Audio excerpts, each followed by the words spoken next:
All right, guys, so this is going to be the last section of the video, and this is going to just round out the entire project. I'm going to show you guys how you can set it up so that you can deploy your Docker containers to both a development environment as well as a production environment, because there are going to be some differences between those two environments. And the easiest solution is, you can obviously have a separate, you can create multiple Docker files. There's no rule against it. So you can have one Docker file for development, one Docker file for production, and then you can basically change out what you want. So really the main change in our case is just the final command that we run, npm run dev for development and npm start or node index.js for production, depending on which one you want to use. If you read online, some people recommend not using the npm command within container because it's just another layer between node and the container. So a lot of the times for production especially, you might want to just run node index.js instead of running npm start. But I think different people have different opinions on that. So we can create different Docker files. And on top of that, we can also create different Docker compose files. So you could have one for production and you can have one for development. There's also differing opinions on that. Some people like to condense as much into a single file and be able to kind of run both of them off of one file, but it really comes down to personal preference. So what I'm going to do is I'm going to show you guys how to do everything as much in one file as possible. So we're going to use only one Docker file, but we are going to split up the Docker compose files into two different files. Because showing you how to do it with two different Docker files, it's pretty easy, right? You just create two different Docker files and then reference them when you actually run the build command. So there's nothing really to that, but I do want to show you how to do it with one file, just in case you want to know that, because it was a little bit trickier. We do create like a custom bash script that actually handles that. So let me walk you through that. So what we're going to do is I'm going to rename this Docker compose file just so that we have this for reference, but we're not going to use this anymore. I'm just going to rename it as backup or something, Docker compose.backup.yaml. And we're going to create a brand new Docker file, a brand new Docker compose file.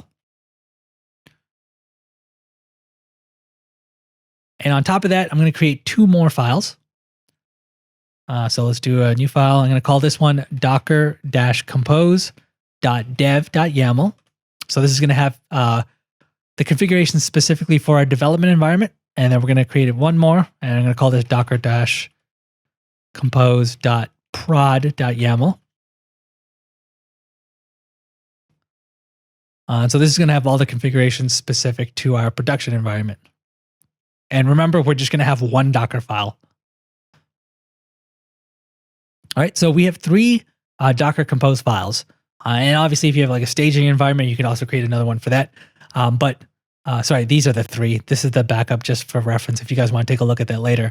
But these are the three. So the Docker compose file now is going to have any configurations that are shared between both environments. And what I mean by that is that, like I said, in an actual project, you're going to have 6, 7, 10. You might have a ton of containers. So you'll see that a lot of the configurations for your containers are going to be the same regardless of environment. So there's no point in us copying and repeating all of those configurations across both of these files. We're going to create a shared one for all the configs that will be shared between both environments. So what I'm going to do is I'm going to do the same thing. We're going to set the version like we normally do. And then here, services, we got our node-app.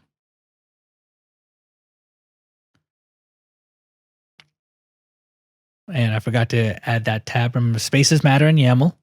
Right? And we're going to set the build to be the current directory like we did before.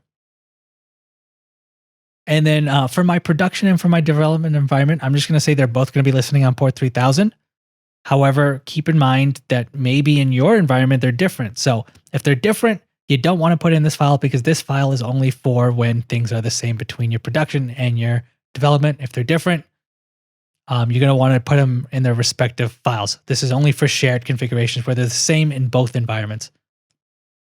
So ports, we'll set that equal to 3000 : 3000 like we always have. And then we'll also set an environment variable to be port 3000. All right, so this is the only configuration that's shared between both. All right, so our development. So in our development, our production environment, basically we're saying that the final image is going to be the same, ultimately, that we build from our Docker file. because both the environments are going to use the same Docker file. The ports are going to be shared, so we're going to use port 3000, and this environment variable that we're setting is going to be shared between both environments. All right, so now within our dev and our prod file, we can actually go into our services, create a node app section, and then overwrite anything that we wanted to. So we could technically overwrite the ports, we can add in extra configurations and so on. So let's go to our dev environment. And I'm actually going to go back to this, and I'm just going to copy up to node app because it's going to be the same. So we go into our dev and our node app, and I'm going to set the volumes, right? Because in our development environment, we want our bind mounts, as well as the extra anonymous volume for making sure our node modules folder doesn't get deleted. So I'll do volume. And we're going to do /, actually, why waste my time retyping that? We can just copy this from here. You just got to make sure the spacing's okay. Don't mess up the spacings.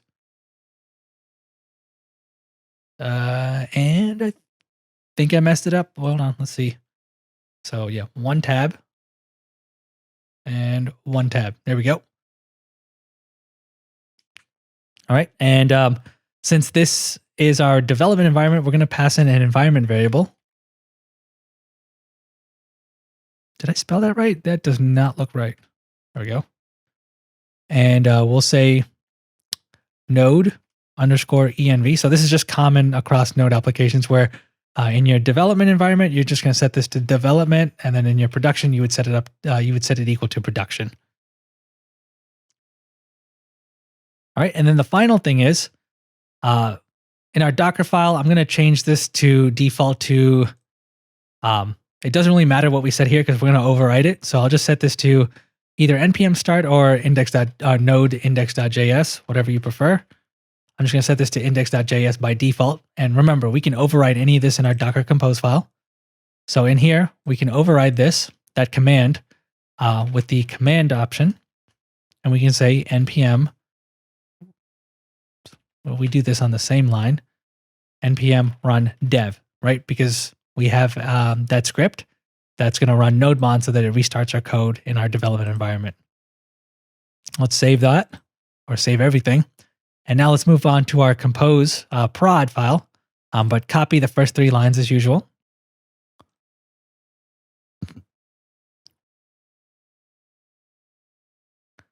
Now in our prod file, what do we need to exactly change? Well, let's take a look. We don't, in our development environment, we had our volumes. We don't actually need these.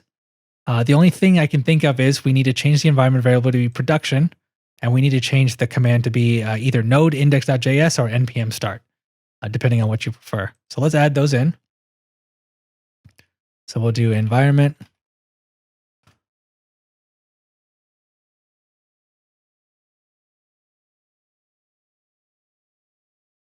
And then we'll do node_env equals production. And then our command is going to be set to node index.js. Once again, you can do npm start, whatever you prefer. So that's pretty much what we need. So let's test this out. I'm assuming I've probably put in a couple of typos, so we're probably going to have to do a little bit of debugging. All right, so what we want to do is the command's going to be a little different. So first of all, do I have anything running? Yeah, I do. So let's do a Docker compose down-v to delete everything. So Docker PS, Docker images.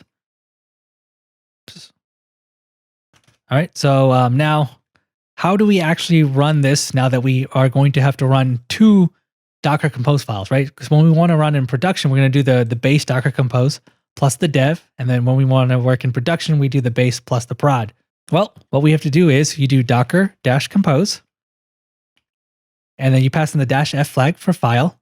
And this is important. The order actually does matter. So the first file that we want to pass in is the base file. So we do docker-compose, compose.yaml. Then we pass in the -f flag again to specify the second file. So if we want to go into development, we're going to pass in the docker-compose.dev.yaml. Right? And so what's going to happen is it's going to load all the configurations from the base file, and then it's going to load all the configuration from the dev file, and then if it needs to, it'll overwrite any of the configurations that it's been set to from the base, and that's why we pass it in that order. right? And then we want to say we want to bring it up. And then remember, we want to run it in detached mode. So let's test this out. Hopefully this works. What did I mess up? Docker dev.yaml. What did I mess up? Must be a mapping, not an array. Let's see.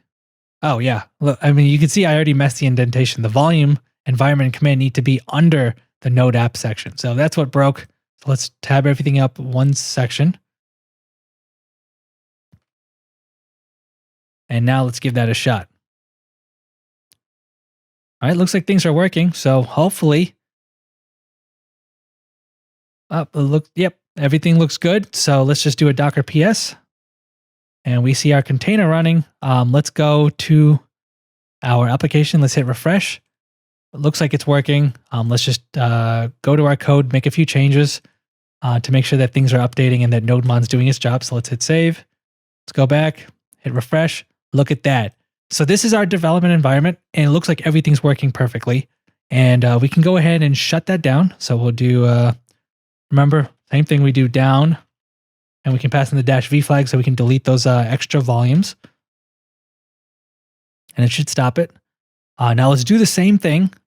We'll run that same up command, but instead of running docker compose.dev, let's try the prod version now. All right, and it should be the same exact command outside of specifying the prod.yaml file. So we hit enter. Perfect. Let's hit refresh. All right, so there's no exclamation. That's just because we didn't rebuild the image, but we'll go over that. But let's just try to change things. Well, I guess there's no exclamation at the moment, so let's hit save. And let's see if it changes. And it looks like it doesn't, which is perfect.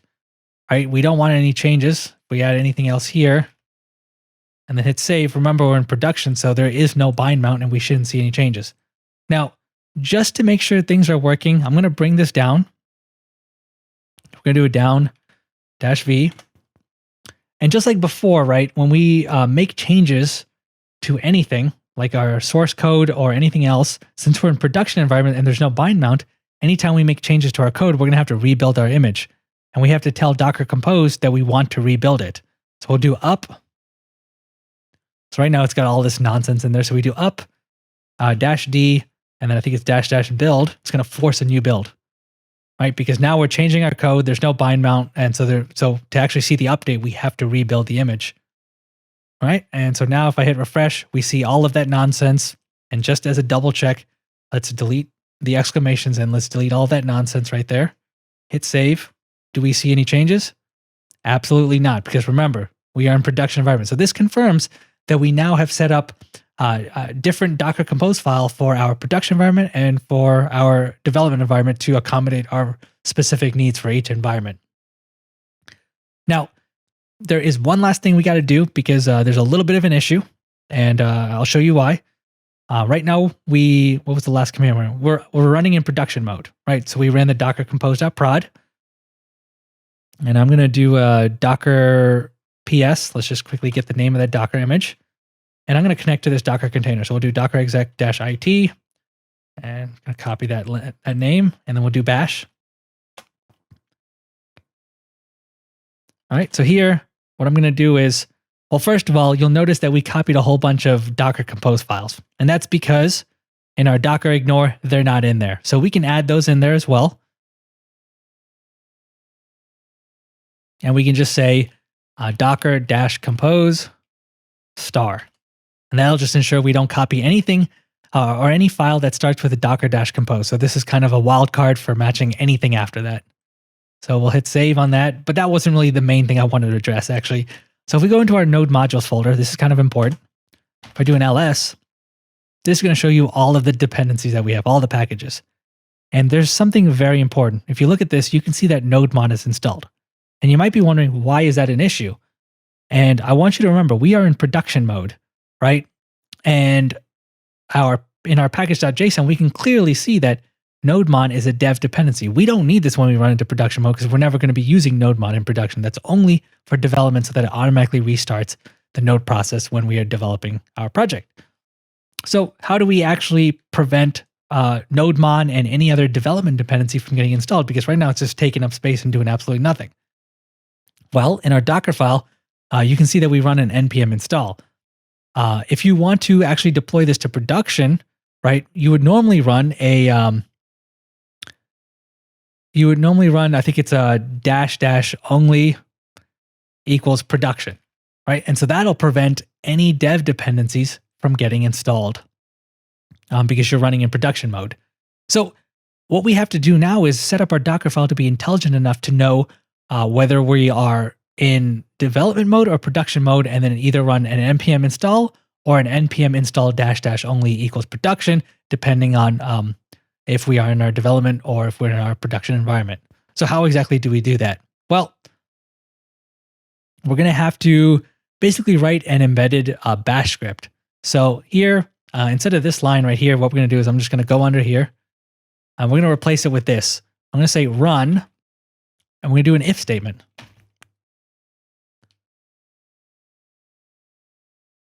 And we're going to say if, and then we're going to do brackets. And this is important. Make sure you hit one space. All right, this gave me all sorts of issues. You want to make sure you put that space. And then in quotations, we'll do $node_env. And then that equals development. Right, and this is also important. Hit one space afterwards. I don't know why it required that, but it did. And I was troubleshooting that for a while. So make sure you get the spaces just right. So what we're saying is, if we are in a development environment, then we want to run an npm install. However, we're going to do an else if we're not in development. So we're in production, we're going to do npm install -- only equals production. All right. And then we end that if statement. And we no longer need this run command. Okay. So basically, we're referencing some kind of variable here called node_env. And then when it's set to development, we'll do an npm install, or else we'll do an npm install with -- only equals production. Now, what exactly is this? Well, this is an argument that we have to pass in. So here we do arg node_env. So this is an argument that gets passed into our Docker file when it's building the Docker image. And we have to set this value in our Docker compose file. So under dockercompose.dev and .prod, we're going to have to pass that in. So going to the .dev file, we are going to actually overwrite something in our base Docker compose file. So instead of doing just build that, we're going to have to change this up a little bit. So here, when we do the build command, we're going to override that. And instead of just doing colon dot, we can actually break this down into a few more settings. We can do build colon and then pass in two properties. We've got the context, and then we've got the args. Now the context, remember when we did build dot, and that's just specifying the location of the Docker file? That's what the context is. So here we just specify the location of the Docker file, which is in the same directory. So we just pass in dot once again. And then here under args, we pass in all the different arguments that we want to pass. So here, the only thing we care about, right, is the one that this Docker file is using, and it's called node_env. So we do node_env. I'm going to set this to development because we're in the development Docker compose file. And we're going to copy this, and I'm going to do the same exact thing in my prod file. And we're going to space that. There we go. I think that should be good. Yep. And we're just going to change this to production. And let's save everything. And let's just do, I'm going to bring this down.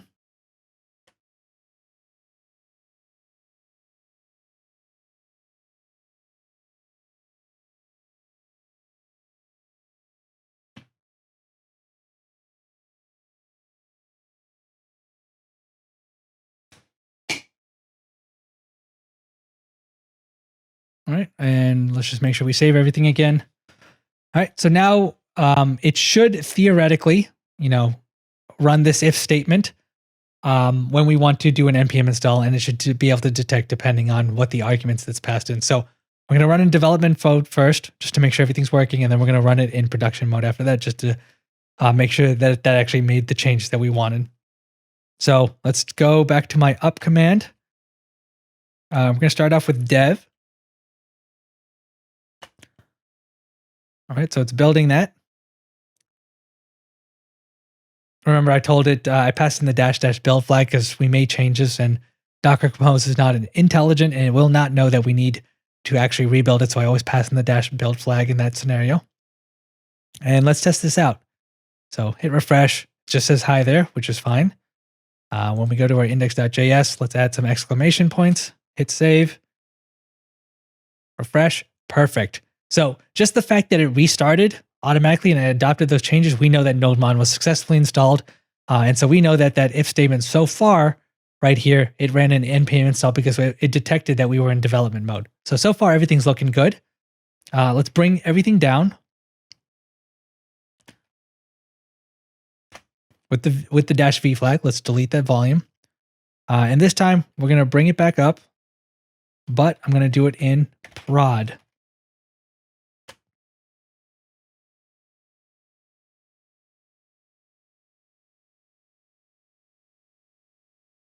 All right. And let's just do a Docker PS, just make sure everything's running. Perfect. Let's hit refresh. Perfect. Let me make changes to this code real quick just to make sure it doesn't adopt those changes. So we'll hit save. Let's hit refresh. No changes. Perfect. The last thing that we want to do is let's log into the container and let's just make sure it did not install NodeMon, just to ensure that it did successfully run the -- only production flag. So we'll do docker exec -it.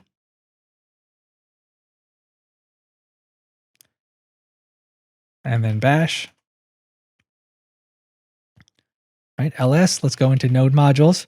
Also notice how our docker ignore file worked this time because it did not import any of the Docker Compose files. But let's go into the node modules folder. Let's do an ls. Do you guys see anything with NodeMon? It should be alphabetical. Let's do it. All right, so if we go to m, n, see, nothing with NodeMon. So it successfully is in production mode. And if you do a print nv, we can see that I would have thought we would have set node env set to production too. So everything looks like it's working. It successfully only installed all of our production dependencies. And so guys, that's all I wanted to show you. It's just a matter of 2 commands. Whoops. Well, it looks like we're not actually going to get out of the container, but it's just 2 commands, right? So you do Docker Compose up, Docker Compose down. And then if you're in production, you pass in the prod. If you're in development, you pass in dev. That's all you have to do. You've got 2 different environments, and we can easily spin up all of our containers and then also spin them back down with just 2 simple commands.